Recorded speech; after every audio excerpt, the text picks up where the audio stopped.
రాజకీయాల్లో ఒక ప్రధానమైన పార్టీని నమ్ముకున్న వారందరికీ ఒకేసారి న్యాయం జరగకపోవచ్చు, కానీ ఖచ్చితంగా జరిగి తీరుతుంది. చాలా మంది నాయకుల విషయంలో అది రుజువైంది కూడా. అలాంటి ఆశతోనే అక్కడ ఒక కుటుంబం ఎదురు చూస్తోంది. ఇంకెన్నాళ్ళీ వెయిటింగ్, మాకో పదవి ఇవ్వొచ్చు కదా అని కూటమి పెద్దలను ప్రశ్నిస్తోంది. ఇంతకీ ఎవరిదా లాయల్ ఫ్యామిలీ, ఏంటా కదా?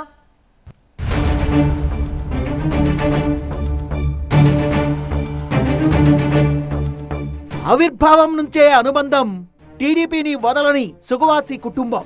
విధేయతకు గుర్తింపు దక్కడం లేదా? అటు సుబ్రహ్మణ్యం, ఇటు ప్రసాద్ బాబు.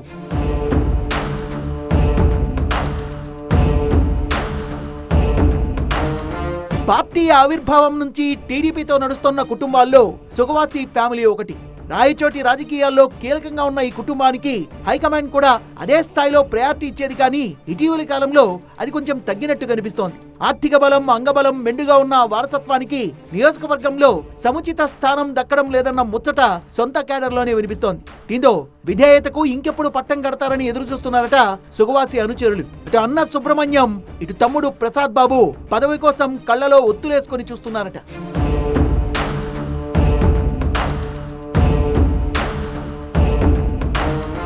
అన్నమయ్య జిల్లా రాయచోటి నియోజకవర్గం టీడీపీలో దశాబ్దాలుగా సుగవాసి కుటుంబానిదే హవా. సుగవాసి పాలకొండ రాయుడు ఇక్కడ నుంచి 4 సార్లు ఎమ్మెల్యేగా గెలిచారు. రాయచోటి ఎంపీగాను పనిచేశారు. అలాంటి బ్యాక్గ్రౌండ్ ఉన్న సుగవాసి వారసులకు ప్రస్తుతం ఆ స్థాయి ప్రాధాన్యం పార్టీలో దక్కట్లేదన్నది నియోజకవర్గంలో వినిపిస్తున్న మాట. పాలకొండ రాయుడి 2 కుమారుల్లో ఒకరైన సుబ్రహ్మణ్యానికి మొన్నటి ఎన్నికల్లో రాయచోటి పక్కనే ఉన్న రాజంపేట టికెట్ ఇవ్వగా అక్కడంతగా పట్టు లేకపోవడంతో ఓటమి మూటగట్టుకోవాల్సి వచ్చింది. రెండో కుమారుడు ప్రసాద్ బాబు రాయచోటిలోనే తనదైన రాజకీయం చేస్తున్నారు. అయినప్పటికీ పార్టీలో సముచిత స్థానం దక్కట్లేదట. అధికారంలో ఉన్నా లేకపోయినా పార్టీనే నమ్ముకొని ముందుకు సాగుతున్న ప్రసాద్ కు పదవుల విషయంలో మాత్రం ఇంతవరకు న్యాయం జరగలేదని అనుచరులు ఆవేదన చెందుతున్నారట. ఇప్పుడెప్పుడో టీటీడీ బోర్డు మెంబర్ గా ప్రసాద్ బాబుకు అవకాశం దక్కింది. అయితే అది కూడా 3 నాళ్ల ముచ్చటగానే ముగిసిపోయింది. ఆ తర్వాత పార్టీ పరంగా గానీ ప్రభుత్వ పరంగా గానీ ప్రయారిటీ దక్కలేదని ప్రసాద్ తన అనుచరుల ముందు బాధను వెళ్ళగక్కుతున్నారట.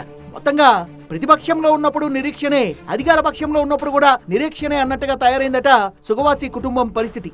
ఏళ్ల తరబడి వెయిటింగే తప్ప పదవులు మాత్రం దక్కట్లేదని సుగవాసి ఫ్యామిలీ తెగ ఫీల్ అయిపోతున్నట్టు సమాచారం. అలాగని రాజకీయంగా మరో రూట్ కూడా తీసుకోలేని పరిస్థితి. పార్టీకి వీర విధేయ కుటుంబం కావడంతో కాస్త తగ్గే ఉంటున్నారట. అన్నకు కనీసం ఎమ్మెల్యే టికెట్ అయినా ఇచ్చారు, నాకు అది కూడా ఇవ్వలేదు కాబట్టి నామినేటెడ్ పోస్ట్ అయినా ఇవ్వాలని పార్టీ పెద్దల్ని వేడుకుంటున్నారట ప్రసాద్ బాబు. పరిస్థితి చూస్తుంటే నామినేటెడ్ పోస్ట్ కూడా దక్కేలా కనబడడం లేదని వాపోతున్నారట. ఇప్పటికే 2 దఫాలుగా నామినేటెడ్ పోస్టుల లిస్టు ప్రకటించినా అందులో ప్రసాద్ బాబు పేరు లేకపోవడంతో ఇంకెన్నాళ్ళీ నిరీక్షణ అంటూ ఆయన వర్గం అసహనం వ్యక్తం చేస్తోందట. ఇంతకు ప్రసాద్ కు పదవి యోగం ఉందా లేదా అనే చర్చ ఇప్పుడు నియోజకవర్గంలో జోరుగా జరుగుతోందట.